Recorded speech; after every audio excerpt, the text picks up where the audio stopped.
মসজিদুল আকসা ইসলামের তৃতীয় এবং পবিত্র স্থান। মক্কার মসজিদুল হারাম আর মদিনার মসজিদে নবীদের পরেই এর স্থান। আল্লাহ তাআলা সূরা আল ইসরার প্রথম আয়াতে বলেছেন, নবী করিম সাল্লাল্লাহু আলাইহি ওয়াসাল্লাম এক রাতে মসজিদুল হারাম থেকে মসজিদুল আকসা পর্যন্ত ভ্রমণ করানো হয়েছিল।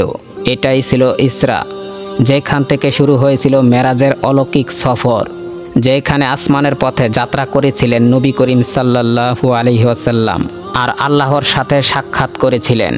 হাদিসে বর্ণিত আছে, নবী করিম সাল্লাল্লাহু আলাইহি ওয়াসাল্লাম মসজিদুল আকসায় বহু নবীদের নেতৃত্ব দিয়ে নামাজ আদায় করেছিলেন, যা নবুয়তের উত্তরাধিকার ও ঐক্যের প্রতীক।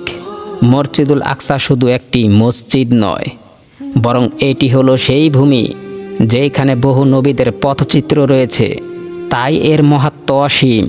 আজ সেই মসজিদুল আকসা দখলদারের হাতে বন্দী। মুসলিমরা সেখানে নামাজ পড়িতে গেলেও বাধার সম্মুখীন হয় আর পুরো বিশ্ব নীরবে তাকিয়ে থাকে। এটা শুধু ফিলিস্তিনের নয়, বরং পুরো মুসলিম উম্মার সম্মানের প্রতীক। এর মুক্তি আমাদের সবার দাবি। প্রশ্ন শুধু একটাই, আমরা কি মসজিদুল আকসার মুক্তির জন্য একসাথে কণ্ঠ তুলব আর এর মর্যাদা রক্ষার কাজ করব, নাকি নীরব থাকব?